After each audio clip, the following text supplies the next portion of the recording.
And I don't want to go. I mean, yeah, I am going to go directly. Something's been bugging me a bit. I've noticed like a couple of games where Jaylen has like a salvageable stat line at the end of the game. He'll do about 8 or 9 things that'll drive you freaking nuts. But I swear, I've been watching it closely the last few games.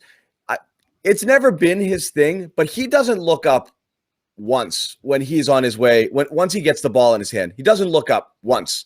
He just starts going. The only time he'll ever pass is if he gets trapped and he's out of sync. There was one sequence earlier in the game, and I've been watching specifically for this, and it has just been driving me nuts. And you guys might disagree, but I mean, again, he and Tatum were terrible tonight in their assist to turnover ratio. I think it was 6 assists and 9 turnovers between the two of them. And we're talking about needing to make each other better.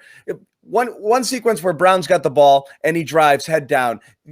Brad finally did what we've been dying for him to do. He cut the rotation and he played the kids. He played Pritchard. Teague sat the whole time. He gave Nesmith some minutes. He didn't play Semi. I want to see that for the rest of the season. I don't care if it results in wins or losses. But Nesmith's out there for one reason, and that's to create space and to shoot. And JB went to the basket 2 or 3 times and drew defenders. One time, clearly, they all suck into him in the lane, okay? And Nesmith sitting there. That's what that play is designed for.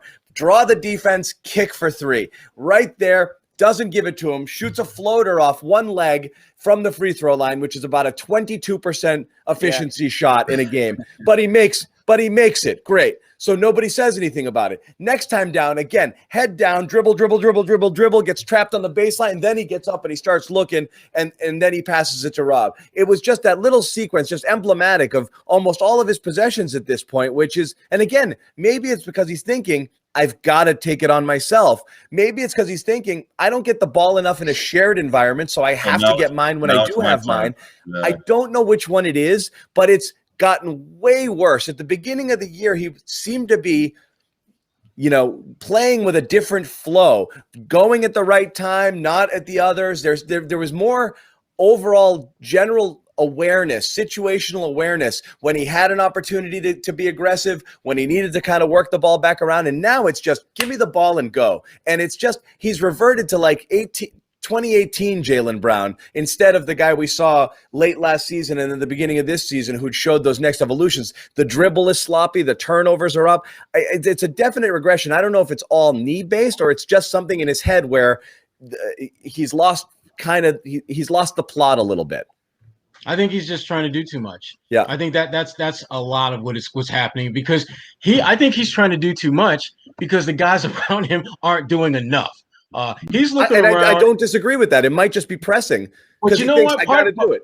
Well, part of his problem, though, with that approach is it erodes away at the team's overall trust factor. When you start making those types of plays, even when you're making those shots. All the time, right? Everyone's like, what am I out here for? If I'm Aaron Naismith, I'm thinking like, damn, you do realize they drafted me because I'm a shooter. Man. Yeah. Right. I may not make every shot, but damn, can I get a look? I mean, he's not even looking him off.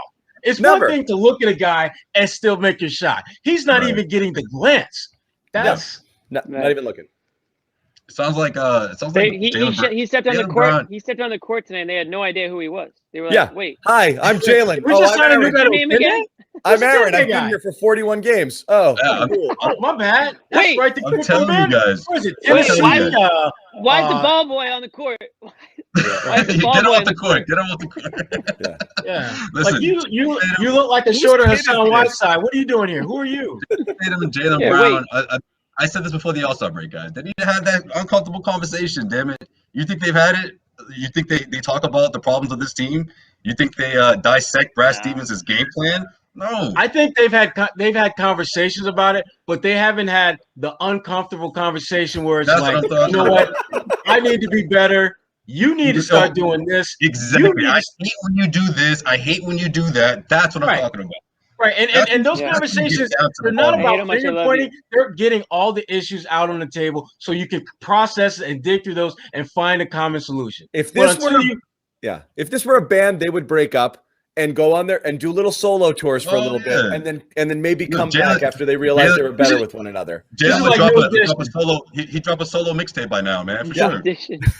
Yeah, One Direction for the Gen Zs out there. And Jaylen's Bobby Brown. Sure. I don't know who was in One Direction, but see, New Edition is from Boston, Jimmy. That's why I went with them, Jimmy. So people I like know. that. I like that. Jaylen's Bobby. Jaylen's Bobby, Sherrod. New Edition's mine and Sherrod's era. And, what do you think of that? And listen, Celtics were never as good as Sherrod. He's Bobby Brown. One Direction was before they broke up. That Jaylen could be Bobby Brown in a sense of being I that can guy. see that. You know what? I'm out. I'm gonna do my own thing. I can see that, and just like, be a smash. Exactly, and be successful. Right, and be successful. Yeah. On the other side of JB, you have Tatum. Not a great game for him. And again, we keep hearing, and there was another good story today, Tom Haberstroh, about the COVID effects of players.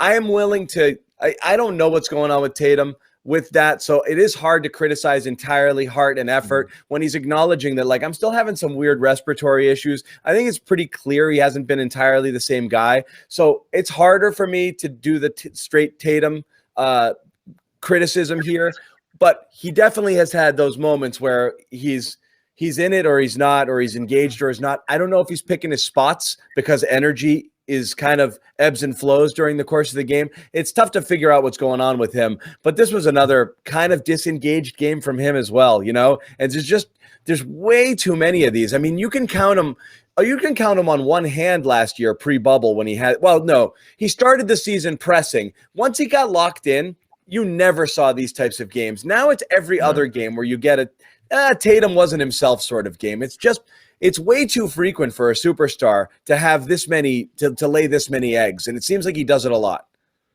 Sometimes I think he thinks that's going to get the guys going, right? Or maybe if I take a step back, they'll figure things out. No, it doesn't work like that, Jayson. I mean, some of these guys you're playing with, they've been in the league for less than a year. Some of these guys didn't get Peyton Pritchard, the rookies, they didn't even get a preseason of the way a routine rookie is supposed to in this league. And I think a lot of the times that's the wrong way to go about it. I compared him to going through the phase that LeBron James went through when he finally was able to put it together in a sense of making his teammates better, right? He realized, wait a minute, maybe I don't need to drop 47 points to put this team, over the hump. I got to empower guys that no one's, ever heard of. The roster that everyone says had no business ever making the NBA Finals. How did that happen? And listen, I know Jayson Tatum is not on the level of LeBron James, but he has to start thinking that way. He has a lot of miles, and I mean that in a good way, of a third or fourth-year guy who's been so deep in the playoffs. That's such a unique experience that a lot of guys don't get to go through. And I think that's the next step of his evolution. How is he going to become a better passer and get guys involved forcefully? Not take a step back and say, all right, guys, you guys do your thing. I'll step in when I need to. No, it doesn't work that way. That's not a way a team can be very successful in this league. So you know what? I'm gonna have to take exception to that, because I think offensively, I think he has shown a willingness to get guys more involved than we've seen in past years. To me, the regression that I'm seeing more than anything is at the defensive end of the floor. And that, to me, is troubling, because that's the part of the game where if you're the best player and you're standing out for all the right reasons at that end of the floor, that is going to jumpstart your teammates. That's the stimulus package that this team needs right now. Defensive. That's what they need. I mean, Tatum needs to be that guy. He needs to uplift those guys at that end of the floor. Because we've seen when this team has gone on great runs, it has always been the defense leading the charge. It's always defense creating easy offense. And it hasn't always been Tatum. It hasn't always been Jaylen. It's been the whole team involved in that, whether it's, Tice getting a rebound that leads to a layup for Jaylen, or Tatum getting a steal that leads to a three-pointer for Peyton. They have to find a way, and Tatum is specifically has to find a way to make a bigger impact at that end of the floor, because that is going to be what gets this team out of the malaise they're in. They need Tatum to be that defensive stimulus package to get this train back to moving. I like that. Yeah, that's a better way to put it. You know what? Brad Stevens, that used to be his MO, right? When he had teams that had minimal talent. Yeah. That's the thing. Like Indiana? I said this before, Sherrod, in past shows. Count it. Somebody's count it. I give him that. A buddy of mine said this to me, so I can't take full credit, but he said Brad Stevens is the type of guy that can raise the floor, but he can't necessarily raise the ceiling. And he's used like the last couple of years as an example of that, where he can bring like like, underachieving guys or guys off the radar or bad guys, he can bring them up to, a competitive level, but he can't necessarily, or he hasn't shown that he can really take a great player and make him a superstar or tap into a team to the point someone's already ascended, yeah. Or somebody who's already there and like keep him there or, bring him to that final level sort of thing. So I thought that was kind of an interesting like observation about Brad, because that is when Brad was getting all the praise, was in those first few years where he was taking over teams that were, underrated or completely just written off, and, they were outperforming teams and outworking teams. That's the thing, is like you get certain players that were outworking guys. Like you don't get that now. Like rarely are these guys like outworking the other team. They might win some games just based on talent, even when they're not playing at their best, but they're rarely like putting in that work, it feels like, and just, winning the 50-50 battles, or just like those, like how many close games down the stretch do they just straight up lose because like they just don't execute, or they don't, whatever it is down the stretch, they're just not doing it, and they haven't done it for some time now. It's almost and I think there was a comment that you posted, John. It's like whatever Jaylen Brown said, they're when it's supposed to be time for them to, engage and get down to it, they do the opposite. But here's another thing I hate. As much as I hate Brad's, best version of ourselves, I hate a bunch of people sitting in post-game comments saying we, but talking about other people and not themselves. Like we is code for them, okay? Yeah, and everybody says we. And it drives me nuts. Collectively do something. It's all of you. I don't want to hear Jaylen say we, okay? Say I. I didn't bring focus. Tell me what you didn't do. We means a lot of other people, okay? Placing blame elsewhere, and a lot of people are saying we. And what do you mean by we? We means them, okay? We doesn't mean we, okay? And everyone's saying it. Marcus prior to the game, Jaylen after the game, okay? Who isn't? If you're not doing, own up to it. If you've got a problem, stuff's in your head, you can't focus, ask out for a game and go get your head right. But don't keep showing up and playing 50% of your minutes hard and the rest just walking around and then saying, we got to play harder. I can't stand that. I really don't like it. It's just passing the buck. Yeah. To make Miss League, John, make Miss League. Both teams play hard. Both teams played hard. Well, John, we just have to be the best version of ourselves, John. That's all. That's all we gotta do. Hold on, real quick. I got a question. Sherrod, were you there when she said that? I feel like you were, or no? Which comment? Both teams play hard? Yeah, when she said that, weren't you there or no? Was he still the Pistons? No, when he said both teams played hard, Blazers, he was in Portland. He was in Portland, he was still in Portland. Yeah. That was hilarious, man. Yeah. Yeah, but that's an all-timer. Yeah, that's one of the few clean sheet memorable quotes that's repeatable. Sherrod, since we're asking you questions, I got one for you. You covered the Pistons for a long time, and you covered some really, really great teams and teams that surprised a lot of people and just outwork teams all the time. And then you covered the Celtics. I know, championship year. I know where you're going with this, Jimmy. That's a good call. Yeah, and the last couple of years you've been covering these teams, and do you notice notice a big difference in those championship teams and those teams that won a lot of games in this team? Like what Hell yeah. Huge difference. I mean, we don't have enough time to get into all of them, so I'll just give you some of the highlights. That's what I had. The biggest difference is on the floor leadership.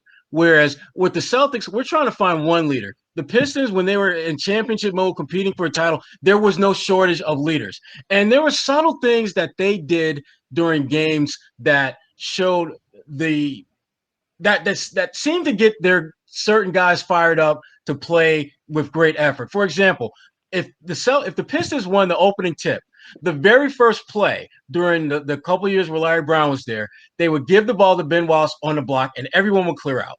And it didn't matter whether he scored or not. The fact is they're giving big fella, who they're going to need to bust his ass defensively, a shot to get on the board right off the jump. And he loved it.